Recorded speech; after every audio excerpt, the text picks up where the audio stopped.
Casing the Cover is a monthly podcast where friends and library coworkers, Mary and Jenn, review books, study the publishing industry, and try to unlock the secrets behind every cover. Can you judge a book by its cover? Join Mary and Jenn on the case to find out. Hello and welcome to another episode of Casing the Cover, the book podcast where I'm waiting for my phone to update, so Jen's going to tell me some stories. I am Mary. With me as always is my co-host Jenn. Hi, Jenn. Hello, how are you? I'm here. What is going on with your phone? I got a new phone, and it's supposed to update before it can take all the information off my old phone, and it's been doing that for like an hour and a half. So I'm waiting patiently while we podcast, Jenn. It's like you're loading a new life. It is. I got a new purple phone. We all went on Tuesday to get new phones, and this is completely irrelevant to the podcast. And my husband got his phone Wednesday, my sister got her phone Tuesday, and I didn't get my phone until today. Oh, so because they had to order mine, and Mary is last. Yeah, and it's not working because I don't have the Apple people to do it for me. That's why I don't like Apple. Well, I do, so I got an Apple. This is not an advertisement for Apple or Android phones. An advertisement for anything because we don't get paid for that shit. We should find advertisers. If there's anyone out there who would like to advertise. Yeah. No. We'll get our 3 viewers to buy your stuff. We have more than 3. Sure, we have more than 3. Also, Jenn was nice enough to turn off her fan because of ambient noise. But if she starts to bake, I'm going to let her turn back on, and you guys are just going to have to allow it because it's how hot is it today, do you think? It is 102 today. That's actually nice. It's been like in the 100 and teens for the past like 2 weeks. Yes, but we got rain yesterday, so that was good. Yeah, so today it's just 102 and humid. Yes. All right. So if it gets too hot, we're gonna put all the background noise back on. But in the meantime, it sounds lovely, and so we're gonna let Jenn tell us about books because as per usual, Jenn has read and I have not. I have so many books I have read and so many that I want to talk about, and I really should dedicate an entire episode to both of these books, each of these books individually, because I loved them both so much. But I also have quite the backlog, and I don't think we're going to be seeing one book at a time from me for quite a while. Probably not. So I am going to start with a question for you, Mary. Okay. And for our listeners, if offered the opportunity to live the life that you have forever, shall we say, we'll just say immortality, you get to live in the body that you are in the shape that you are in, and live the current life that you are on the current timeline you're on until the end of whatever that is. Immortality, hundreds of years, immortality. Or would you rather live multiple versions of your current life in current time, kind of Groundhog's Day-esque, only every life is now, but a different now? Which would you choose? I don't know if I understand the question.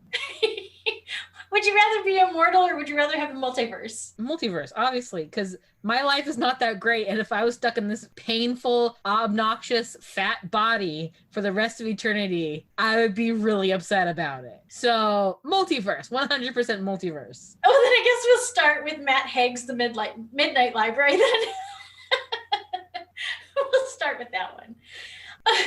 Since you put that so evocatively.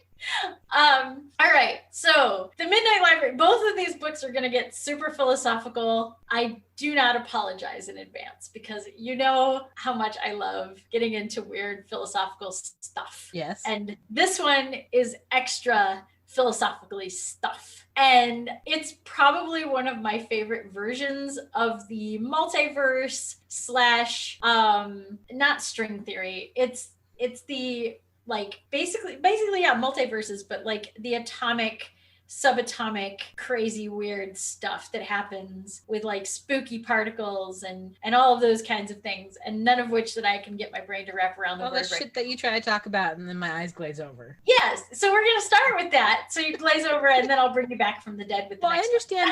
Okay, I understand the idea of a multiverse. I've watched enough stupid TV to understand that. But when you start getting into particles and atomic blah, blah, blah, yeah, I'm done. So, yeah, this, if you've ever read or watched What the Bleep Do We Know, which is actually what it's called, this talks about the what if, because all of your choices lead to different choices. Everything you do sends you down a different path. The world is one giant choose your own adventure novel. And in the Midnight Library, which is basically, so 3, 2, 1, spoiler alert, here we go.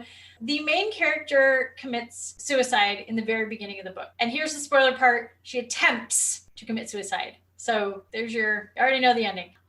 So she attempts suicide in the very beginning of the book because she thinks her life is miserable and she hates everything that's happening. And it kind of works out that, like, it's really tragic, the very beginning of the book. She loses her job. Her next door neighbor or something finds her cat was hit by a car, and her brother is no longer talking to her, and like all of this stuff. And she basically says, well, it's almost as if the universe is telling me all the strings are tied up. You're and she loses her lease on her apartment. So like all your strings are tied up, you are free to go, is essentially how she takes that in this awful dark opening to this story. And the entire story though takes place in the Midnight Library after she has basically taken sleeping pills, and she wakes up in the Midnight Library, which is the space, this liminal space between life and death, where you get to see what would have happened if your life had been different in X number of ways. And it shows you like all the millions of ways that your life could have been different,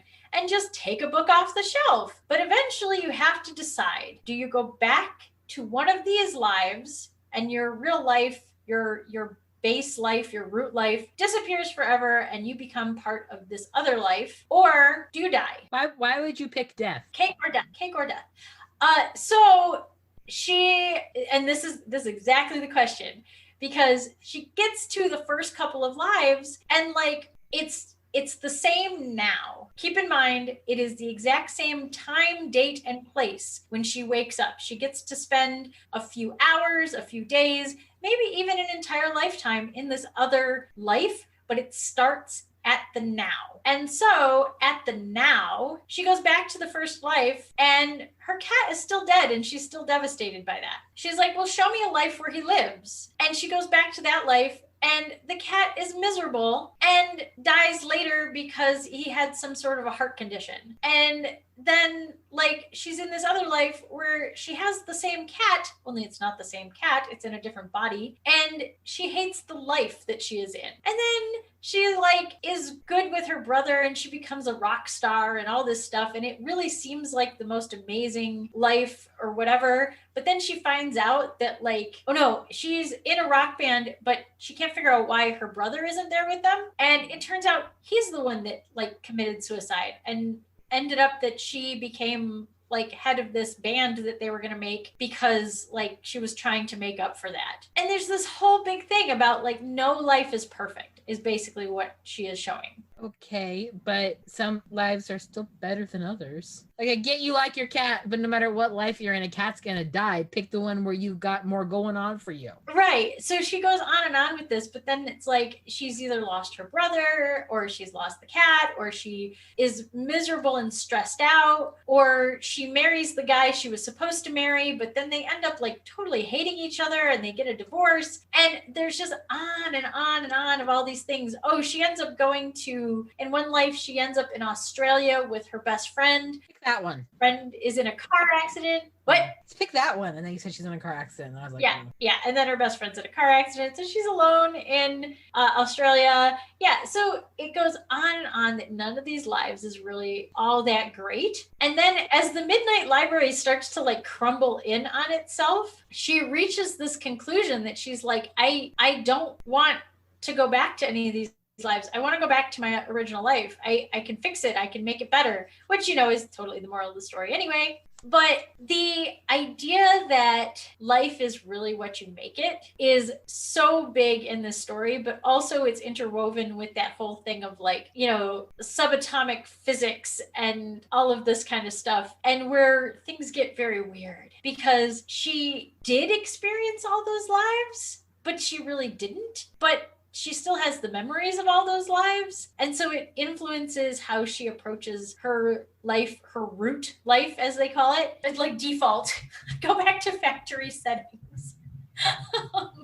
So I liked the way this was written. I guess I don't have as much about this that I want to talk about as I thought I was going to, because it is so very similar to so many other stories. It's very Groundhog's Day, but the cover, because again, we have just talked about what it's all about. I do think that the cover embraces what is happening to her in like the coolest way possible. But I think there's 2 different covers of this one. While you're finding that other cover, I don't know if I like that one as much. I don't. And this is what I want to talk about. So One Library, Infinite Lives is what this one says. I think the other one does too, but I'm not switching because my computer and the little screen share thing are not friends right now. This one is like the sky is opened up. So Midnight Library, #1 best-selling author. Matt Haig is almost as big as the title. It does say One Library, Infinite Lives on there. The cat is on there because I don't know the cat. And the roof is open on this cardboard box looking house. And so, she's kind of gone off into space and time. I don't like this one as well because while, the roof is not on this house and it sort of is like, hey, this is just sort of a very thin veneer of the endless realities that we live in because there's 1,000,000 stars on the cover and that's 1,000,000 stars and 1,000,000 lives kind of thing. Which, if you've done a bunch of quantum physics stuff, you get the reasoning behind the whole look of this. But if you haven't done a whole lot of quantum physics stuff, you're gonna like this cover a lot better, which has Matt Haig is the author's name and it's kind of scripty writing on the top. Midnight Library is in the center, and all over this is like kind of look like airplane windows to me. Do you watch Rick and Morty, Jen? No, I don't watch Rick and Morty. They almost look like a very simple version of like the Rick and Morty. They're like they're little holes. They're almost like little portals. Also, they're laid out like a clock. Yes. Where it's got 00.00.00. And that's what it is. They're zeros. Yeah. So it's the midnight. With little things happening in them. Yes. And so there are layers to this. They look like portals. They're actually zeros. Yes, the zeros are laid out like a digital clock. And there's multiples stacked on top of each other. So, and in each little portal is like a little piece of the life that is happening in there. So like there's a whale kind of swimming through one.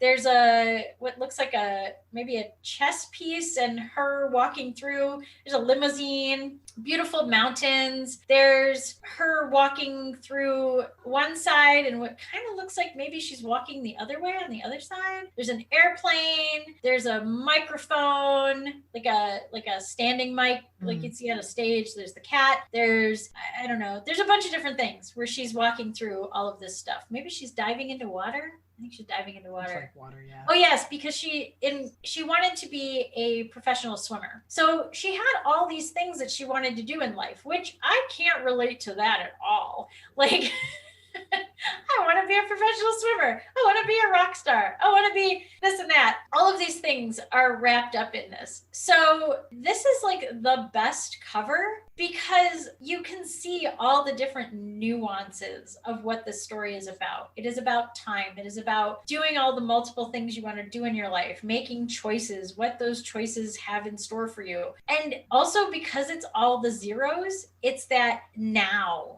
That feeling of like, this is what's important, the now. Well, and I also feel like even though there's a lot on this cover, there's like a lot of literal stuff. All the images are really small. The color palette's really simple. It's orange, white, and 2 shades of blue. It's not a super busy cover. Whereas go back to the other cover for a second. I don't know if I can without clicking out. Do it. That one. Okay. There you go. I did it. Okay. It uses a similar color palette except for the orange. But like it looks like, I don't know, this little glowing house, it looks like a Chinese takeout box. That's what it looks like. Like yes. It doesn't look like, I get it's supposed to be the library or whatever, but it looks like a votive. Like it doesn't feel like, oh, we're gonna hop through lives. It looks like, I don't know, like someone left the lights on the porch on.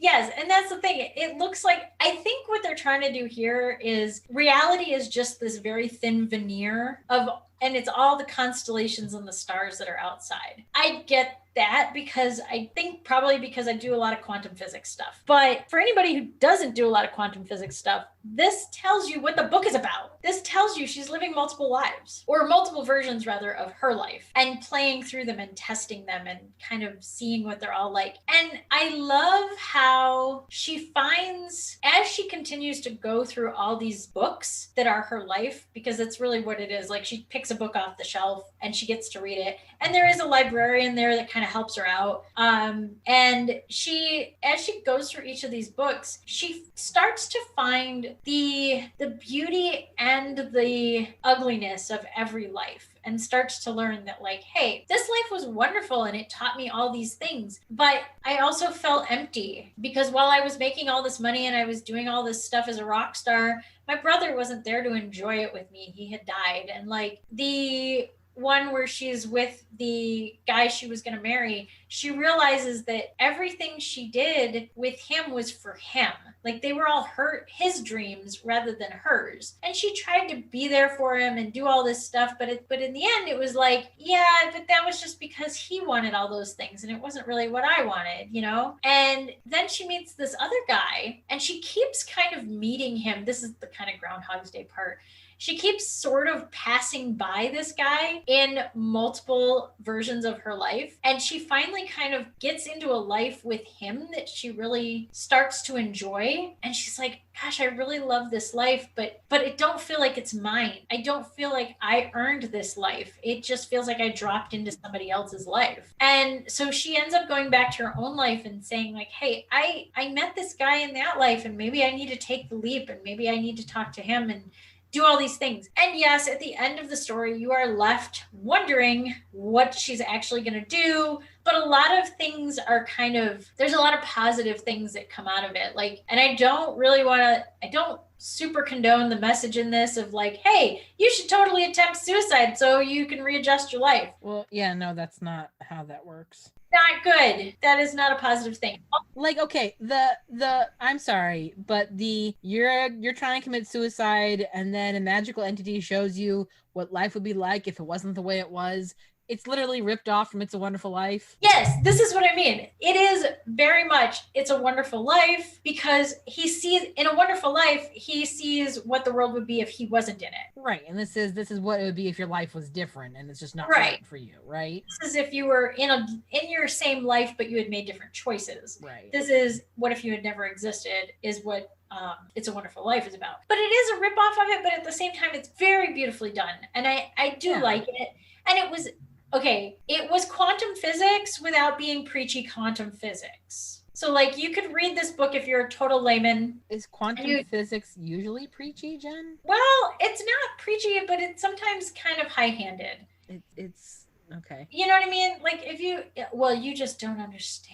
Okay, that's not preachy. That's what's what I'm looking for, Jen? It's just haughty? Yeah, it does get that way. Some things, like, I don't really feel that What the Bleep Do We Know is like it gets very esoteric and kind of like, well, you just don't understand about it, but it kind of does. It kind of is meant to tweak your brain on purpose. Mm-hmm. And this is really meant to be like, hey, I'm using quantum physics to present a kind of answer to a moral dilemma, or to give you some options on why your life is actually really wonderful. You know what I mean? Like, it's not about the quantum physics aspect, but if you understand quantum physics, there's a lot of little nuancy things in here that you're like, that was cool. I like what you did there. You know what I mean? Yeah. But you can still enjoy the book if you've never read anything like that. Or, I mean, if you want to be a bestseller, you can't depend on your entire audience having a deep knowledge of quantum physics. Right. Yeah. You can't be high-handed like that. But I really but at the same time, it didn't bring it down to a level where I'm like, okay, I understand what you're trying to tell me because I have researched this and I understand this concept. Stop hitting me over the head with it. It doesn't get like that either. It's just like, hey, by the way, I'm going to use this concept. If you get it, cool. If you don't, you're still going to enjoy my story. So I do like it. Also, I think we've talked before about like male authors who have a grip on the female mentality and others that do not. Mm-hmm. This dude's got it. Yeah. Because really, I honestly don't know why he used a female lead. I think he could have chosen male or female on this lead. It wouldn't have mattered because a lot of the issues are everybody issues. Everyone, male or female, has wanted to be famous. Everyone, male or female, has wanted to be a great athlete at one time or another in their life. They've wanted to have good physical health. Male or female, you may have gotten into an issue with your siblings or your family members. You know what I mean? Like you like or you dislike your spouse or your choice of spouse. Every single one of these things could have been a male character or female character as lead. I don't know why he chose a woman, but he did it very well. He didn't sound like a guy writing a woman. It just sounded like this was a woman's story or a story coming from a woman's perspective. Because none of it was really, maybe he got a teensy bit, well, no, I can't even say he got teensy bit preachy about the whole, like, I want to have children and feel fulfilled, because she didn't ultimately decide like, oh, I need to have children. It was just like, this is a really nice thing. I enjoyed experiencing a life with children in it. I also enjoyed a life where I was single. You know what I mean? Like, it's a balance where pretty much everybody, I think, could read this book and go, oh, I can relate. I don't know. But that's just, we've talked before about how when a male author gets inside the head of a woman and it gets kind of weird and it doesn't get not necessarily like, I feel like if you have a good grip on character in general, you can write a strong female character. It's usually when they try to throw in those like, how do you know I'm writing about a woman? I'll just mention boobs a lot and then you'll understand. Yes. So like, for example, there is a scene that is written from the perspective of her life where she becomes this great swimmer. She's this very athletic. She made it to the Olympics maybe, or she didn't make it to the Olympics, but she was really close. I don't know. And it definitely made her life different. But he doesn't focus on like, damn, I've got a rockin' body. He focuses on talking about how when she gets into that body, she can like breathe better and she feels like her body is like this machine that is well tuned. Like, talks about the physical athletic aspects of it rather than I've got a rockin' bod now. Right. I am a sexy woman. No, it's not about being a sexy woman. It's about her athleticism and her noticing those things, which again, I think a guy would notice the same thing. Like, I don't think there's a discount of like, wow, my muscles look great, you know, that kind of thing. I've got rock hard abs. Might have come up in there, but it's not like my tits are perky, like, right. You know, or damn, look at my butt. It's like much more about the athleticism. And I think that there's a definite case to be made on how he makes it about the athleticism and the breathing and the mechanics of the body rather than the appearance of the body. So good job. Well done, sir. Well done, sir. Okay. So I think I've said quite a bit on that one, unless you've got more that you want to talk about on that. At the moment, no. All right. So now we go to, what about immortality? Okay. The thing is, if you're going to be immortal and you need a perk to being immortal, like that's the whole vampire thing, right? Is that you don't just get to be immortal, but you get to be like beautiful and perfect forever. If you've got to be stuck in the same dumb body your whole life, why would you want to be immortal? Well, okay, so here's the perks. So the second book that I read is The Invisible Life of Addie Larue. And this one is written by a woman. The cover that I read of this one is the ebook cover and the hardcover. I don't know where the other cover came from. I like this cover. I love this cover. There's so many reasons I love this cover. It's like a constellation. It's pretty. It does look like a constellation. That's super important to the book. So the font is kind of, it's almost like it's not there, but it's there, you know, because it's like not really complete. None of the letters are solid, but it's still a block font so you can read it. It's they're like outlined. I don't know what that font is called. You're the font lady. It's like a shadow. I think this is a very specific font to this book, so I'm not going to say that it's a font of any particular sort. But it's like the the T is missing like the top and the bottom, but since it's like Times New Roman font, you can still really easily tell that it's a T. Or like the edges of the letters are like open. Yes, yes. And like the D's and the O's are only a single line. Yes. Just an O. And I got to tell you, only the O looks like weird to me on here. Because it doesn't have that second line. It doesn't have anything. And it's just a circle. And it looks kind of weird. But it does circle one of the stars on here. So it does make sense, I guess. So got like a bullseye in it. The main character of this is Addie Larue, obviously. And I don't know, have you ever read Faust? No, I have not. I have seen the Wishbone episode. Oh my gosh, that's awesome. That's a reference. I mean, I've seen the Wishbone episode of a lot of classics. Until college, most of my knowledge of classic literature was Wishbone. And, even as an adult, that's probably still the case. I just love that you may have alienated as well as honed in on like what our demographic is. If you are someone who has never seen an episode of the show Wishbone, just look it up on YouTube. They're on there. I've watched many of them on there. Oh my god. The Twain ones are all pretty good. Where Wishbone is I think Tom Sawyer in all those. So Wishbone, okay. For those of you who don't know, Wishbone tangent. I know the whole theme song by heart.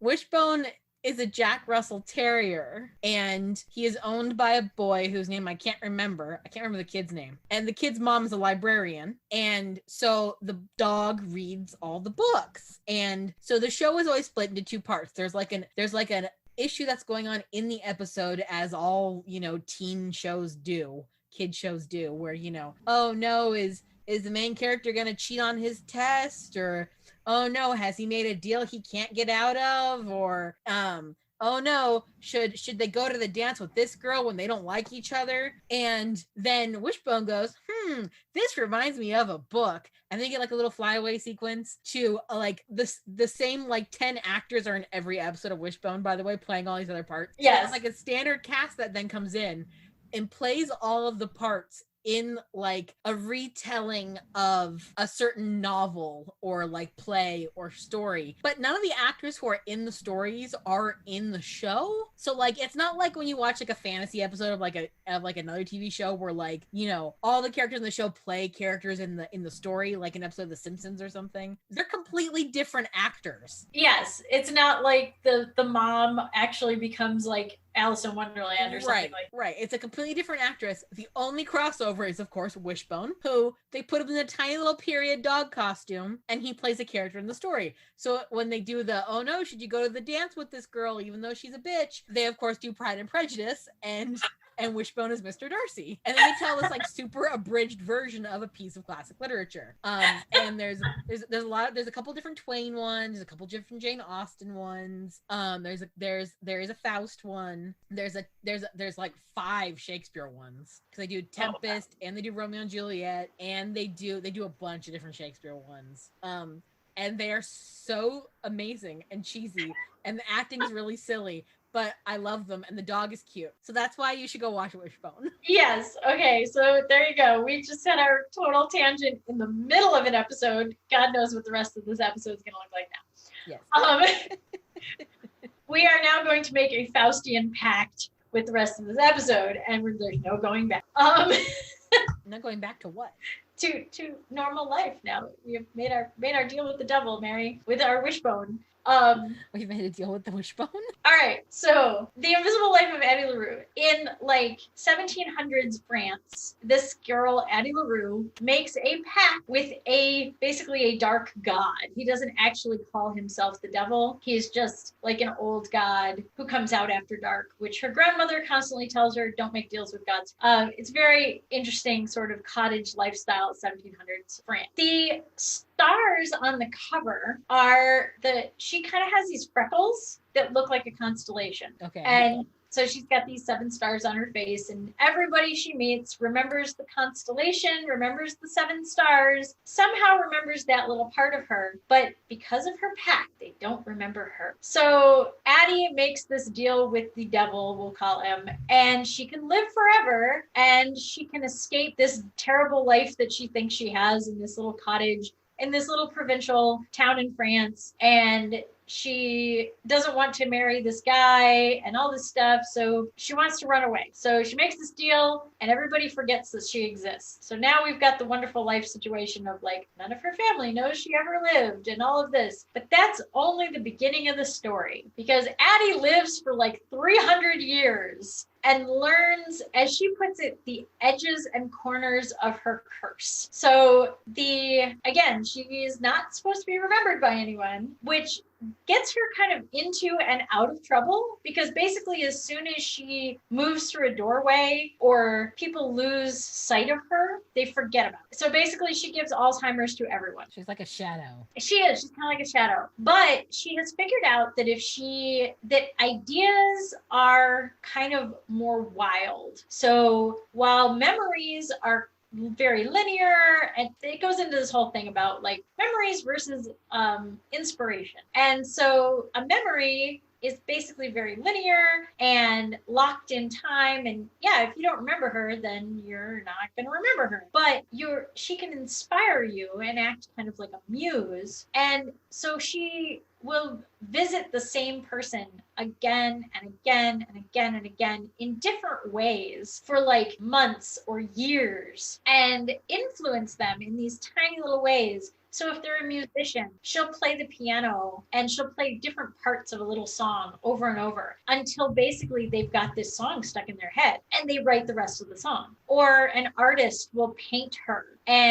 or sketch her, and then it's stuck forever in their memory, which is where the constellations come in. Basically, throughout time, there are pieces of art and music that have this constellation in it, or talk about this woman who is like a ghost, and she's there in all these things. And what I kind of love about this, and I kind of hate about it, is it gets into the very God complex of it's a story about a writer, ultimately. And she finally, through over 300 years, she's lived her life. She's done all these crazy things. She has also been kind of she's kind of fallen in love with this dark god, or this dark god has fallen in love with her. So they've got this weird sort of abusive relationship going on. And they're together, but not really. And then she really pisses him off, so he disappears for like a century, essentially. And it's this weird sort of love-hate relationship that they have. Do they do that thing like where throughout time, as she inspires all these people, like you find out that like she's the Mona Lisa? Yes. Yeah. Okay. Yeah. You find out that she's like the Mona Lisa. In fact, I don't think they actually say the Mona Lisa, but it's very similar to that. And I don't think any of the art pieces that are mentioned are real, but I gotta be honest, I haven't researched it. So if anybody wants to research that in this book, or tell me if You'll probably find like a listicle online somewhere going 10 things you missed in the Invisible Life of Addie Larue. Right? Yeah, something. I don't know. But yeah, so she's got this weird relationship with this god. And then she meets this guy who, of course, is this sort of geeky guy who works in a bookstore. And it's this little hole-in-the-wall bookstore. And she goes in and she steals a book, because this is what she does. She basically steals stuff and then either chooses to bring it back or doesn't, whatever, So I guess if no one remembers you, it's easy to be a thief. Right. That basically is it. And this is how she survived, is she can steal food because nobody remembers her. She can do all these things because nobody remembers who she is. She lives in this guy's apartment because she keeps telling people that she's his girlfriend or whatever, and nobody says anything about it. And she remembers all the passcodes and stuff to get into his apartment. I don't know. It's this whole big thing. But she makes sure that he's out of town when she's there, so whatever. And so she meets this guy who works in this bookstore. She steals this book, and he's like, hey, like, you stole the book.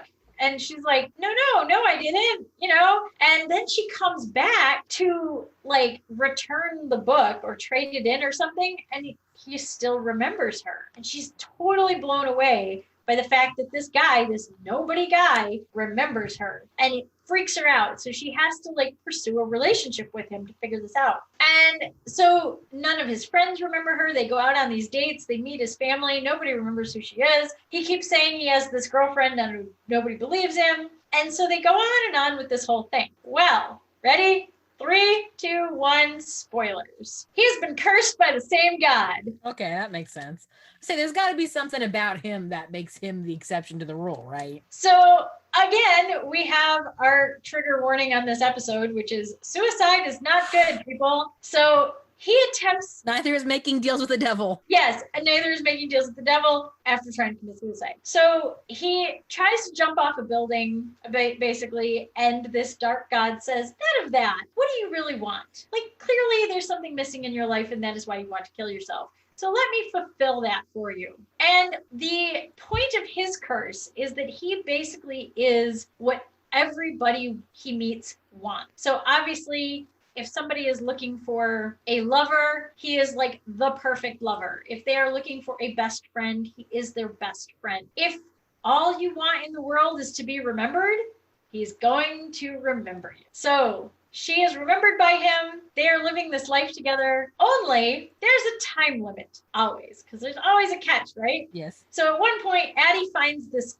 watch in his apartment, and she can't figure out how time works on this watch. It doesn't seem to be like working. The watch doesn't seem to be working, and she can't figure out what's going on with it. Well, this dark god basically gave him a year to live as if everybody loved him, and then he was going to die. So Addie figures this out, or he finally confesses. I can't remember exactly how it comes out. Oh, yes, I do. The dark god meets the two of them on a date in a bar, and he basically says, did you think that you guys found each other by accident? That's not very nice. I know. He's really, like I said, there's an abusive relationship here. Super abusive. So basically, he thinks he's given Addie this gift of this guy who's going to remember her for a year. So, of course, his gift, the guy that is cursed, Henry is his name. Henry is, his talent is that he's a writer, obviously. So he can write her name. Her name has never been written in all of this time that she's been alive.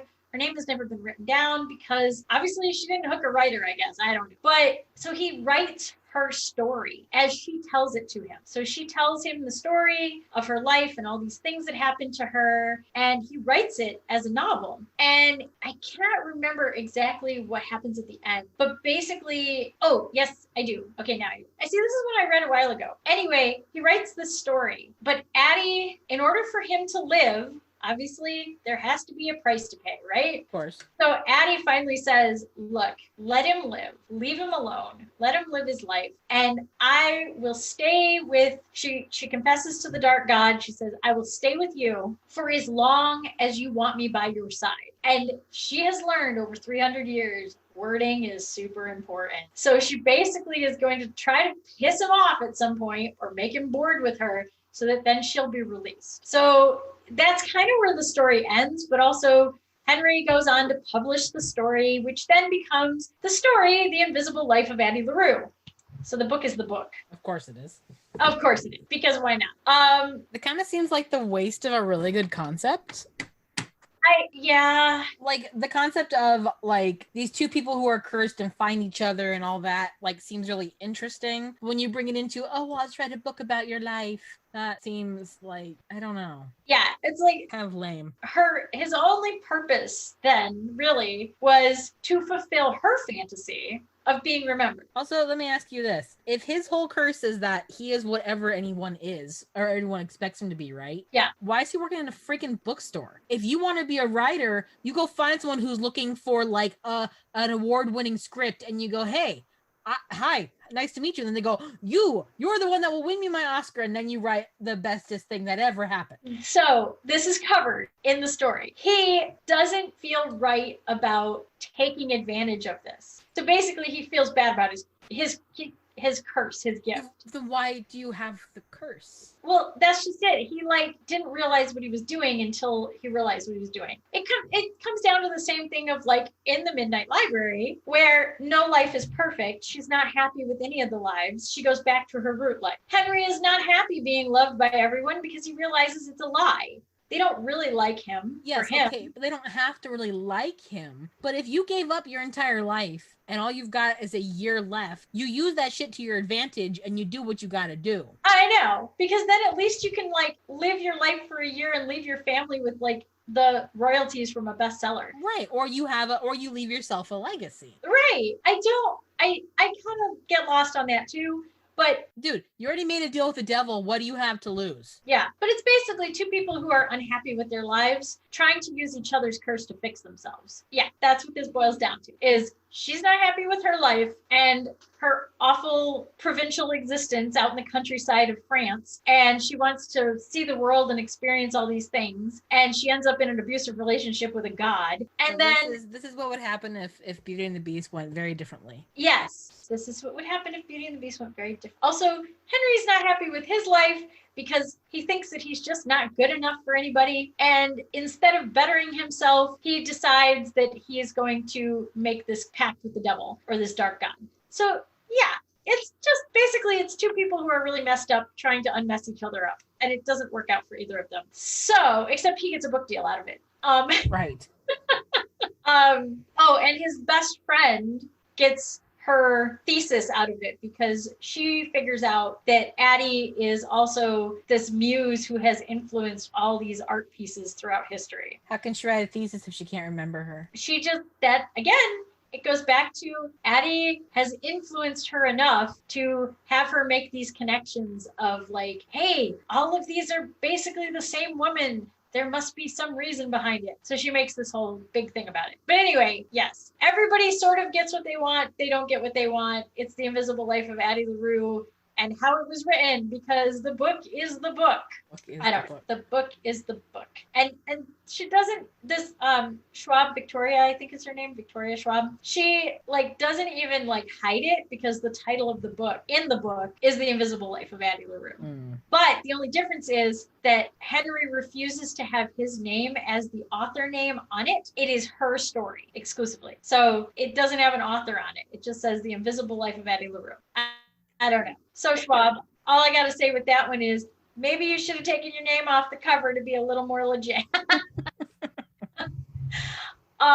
But yes, I believe the cover of the book in the book is even this cover, like the way they describe it. In the book has the same cover? Yes, which is why then this cover doesn't make any freaking sense at all. What is this? Is this the audiobook cover? I don't know what this is. Yeah, this is the Audible cover. I didn't see this one, but I got this on audiobook, and I feel like it had the same cover as the hardcover. So I don't know what this one is. And you can see the stars on it in the bright dots. I don't know if you can see on your screen, but there's like little yellow dots over it. Yellow dots over the whole thing. And I believe there's 7. 1, 2, 3, 4, 5, 6, 7. Yeah, there's 7 of them, which is the constellation again. And I guess maybe the threads are like these little threads of life kind of thing.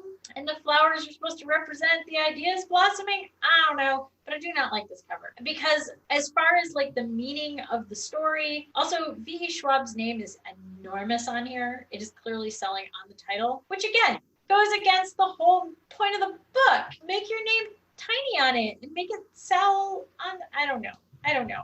There's nothing I like about this cover. It's the audiobook cover. The audiobook cover. The audiobook cover, I mean, it's a very pretty cover. I like it as a cover, except for I don't really think that the white lettering is as easy to see. It is kind of invisible on there. Well, all of the lettering is kind of hard to see because it's this dark blue background with these yellow dots and these white and dark and light blue flowers, and the writing is all in white and light blue, so it blends in. And I think some of the cover, like some of those yellow strands, look like they're over the letters. Yeah, they're kind of woven through. It's supposed to be that, like, you know, cover inside the art thing, but it's really hard to read. Yeah, I don't like anything about this cover. This one, again, it's the cover that they say is on the cover of the book in the book. And it's a very clean cover. I love everything about this cover. It shows that you can make a really simple cover that catches somebody's eye and makes them want to read it. Because that's the other thing. The only art on this cover is the constellation. Which also does that blend the imagery into the cover thing, but it works a lot better. Yeah, because it's only a few lines. And I almost think they could have done the whole thing without the lines, without the constellation. Yeah, they could have. They could have just left the stars in it and gotten rid of the lines. Yeah, but I like it. I still like it. And it's so clean. And like, you just really want to pick it up and go, what the heck is this? You know, I like this cover. It has inspired me that potentially a future novel that I am working on will have a cover very similar to this. Pretty kind of simplistic, but also gets the point across. Yes, and it's a good font. I will say that all of these have good font. I'm not angry about the fonts. So don't get angry over spilt fonts. No anger over spilled fonts or invisible fonts.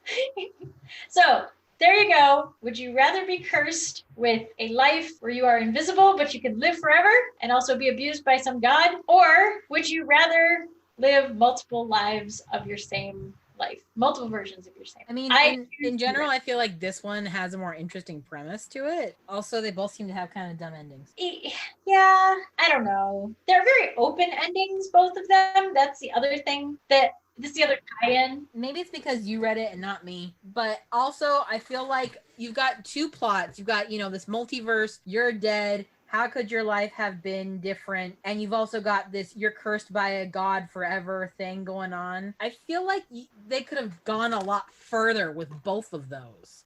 In what way? Because they go deep. I only scratched the surface on both of these. Well, like what I'm saying, you finally find the one guy in the world that can remember you, and what does he do? He goes, I'll write a book about you. But how is that any different than all the people who don't remember you? Well, all the other people, they're all inspired by her to be creative. Yeah. So he's not really different than any of the other ones. So it's kind of this shallow thing. I don't know. Right. That's what I mean. Ultimately, she's still just a muse. Yeah. And that's the thing I really did like about this is, to me, I took it that next level. Are we describing what muses are? Is this the myth of the muse? And are there a bunch of Addie Larues walking around who don't exist except in those fleeting moments of our inspiration? Well, maybe that's where it should have gone with it, is that, yes, she is a muse. That is what they are. They are these cursed waifs just wandering the world, inspiring people and wandering off because they can't be anything else. Right. And I'm like, I want that story. Yeah. Maybe I'll write that one. There you go. I'm like, so look out for that one. I might write that one. And also the other one, all lives suck, so I'll just stick with the one I got in the first place. I'm sorry, but how many different lifetimes did you get to see? Because there's got to be one better than one you're living, right? Well, the point that was made in the one that she actually was happy in was that she didn't feel like it was her life. So who cares? Yeah, I don't know. If you hated your first life so bad that you wanted to kill yourself, then you should just pick a different one. Right. I don't know. It's just, there's a whole lot there too that. And I guess when I say they should have gone somewhere else with it, like I said, we've had a million versions of my life really would be different, and I just love my life now because I was shown a vision of what it would be like if it was different. I learned my lesson. But Mary, ultimately, what we're touching on and talking about here is both of these books are fairy tales. You said it with the Beauty and the Beast thing. We've mentioned. So you have to get the moral lesson at the end? Yes. These are fairy tales. They are Grimm's fairy tales. Once I want her to go, you know what? Fuck it. I didn't like my first life. I don't need to learn a lesson. This is better. I'm going to be a rock star and get a new cat. I'm going to be a rock star and get a new cat.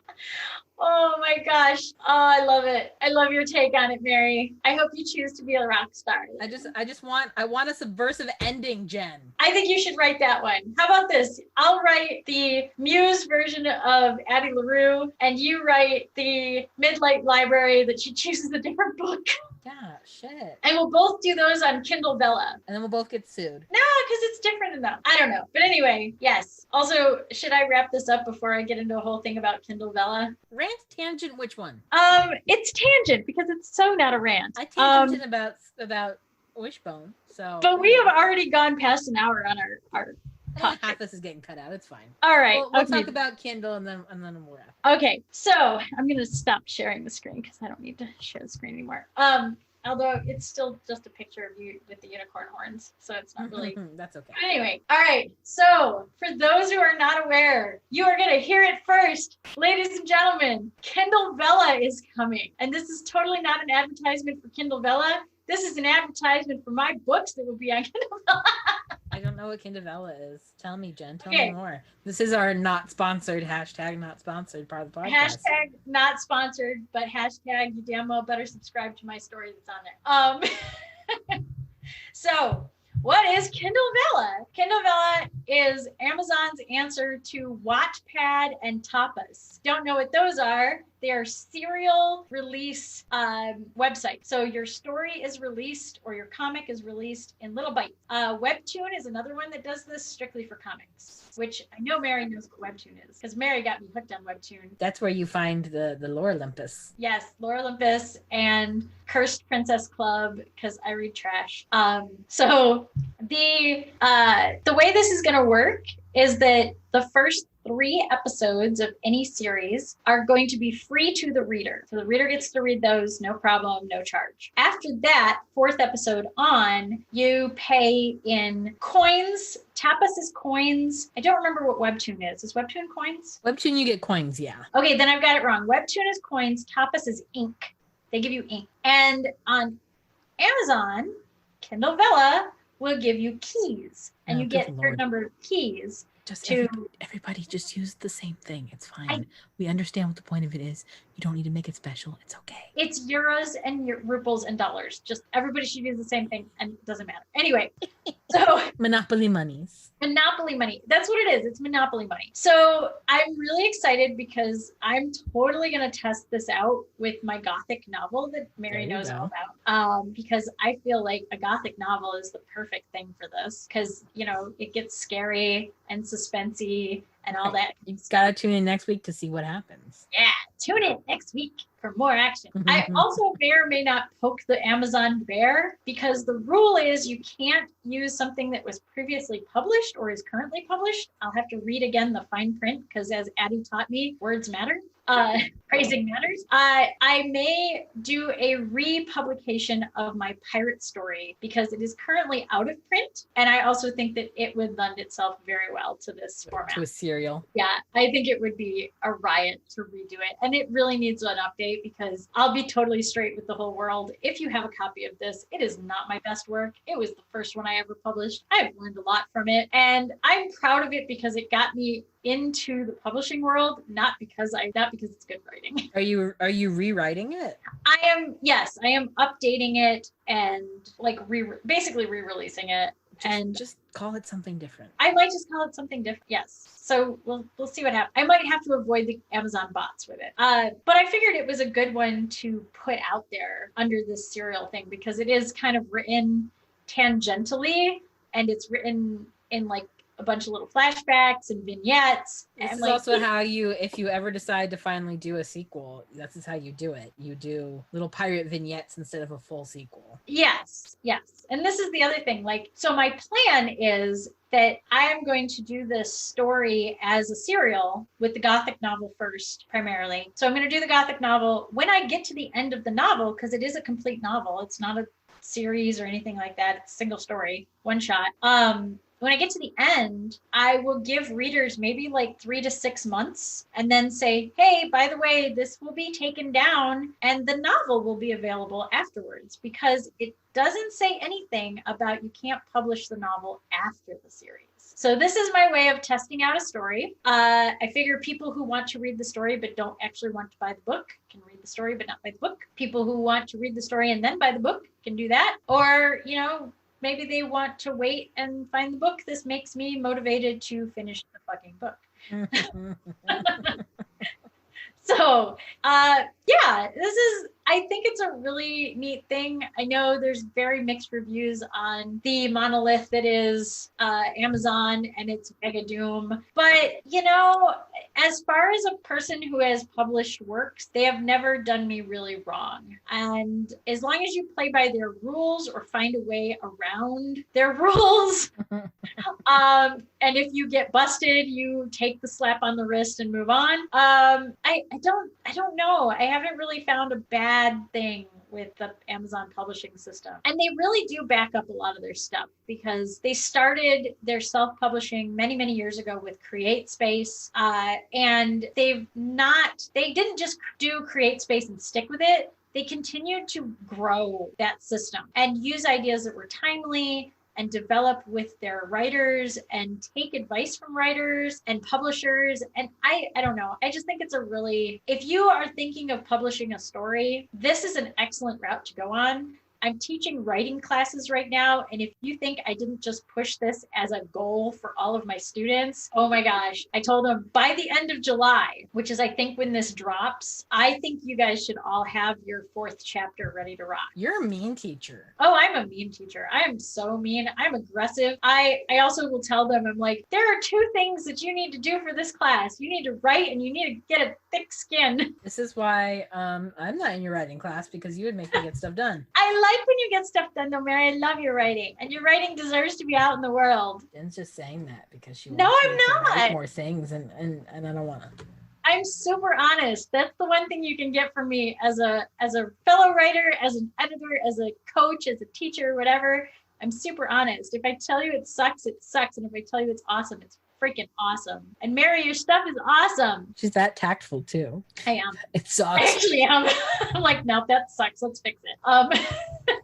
And it's awesome. I love it. Makes me cry. I went to eat your words. They're amazing. How did they? What? I hope you're not talking about me, because if my shit's making you cry, I'm writing it wrong. No, it's like it's so happy and wonderful. And I want to eat your words, like munchy munchy, yum yum yum. They're so good.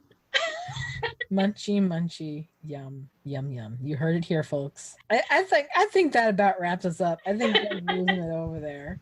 We're gonna end with I'm getting heat exhaustion. That's what it is. God, yeah, your room's probably hot. We should probably let Jenn go down. It's awful here. Don't live in Arizona. Don't do it. Don't do it. Don't do it. It's gross. Never. Oh, all right. So that's all I have to say about these 2 books and Kindle Bella, and that Mary should write more. Well, thank you, Miss Jenn. And next time, we don't know what we're doing yet. We might revisit some sequels. I think we should do that soon. So go read Medusa. Yes. That means I have to read the sequel. Go read it. We also need more interviews. We haven't interviewed anybody in a while. That's because there was a pandemic. A little interview. It'll be great. All right. Bye, Mary. Bye. Thank you so much for cracking another case with Mary and Jenn. To learn more about Casing the Cover, follow us on Facebook and Twitter at Casing the Cover. To contact us or suggest a book, email casingthecoverpod@gmail.com. New episodes of Casing the Cover release the 4th Tuesday on YouTube, Apple Podcasts, Spotify, and Stitcher.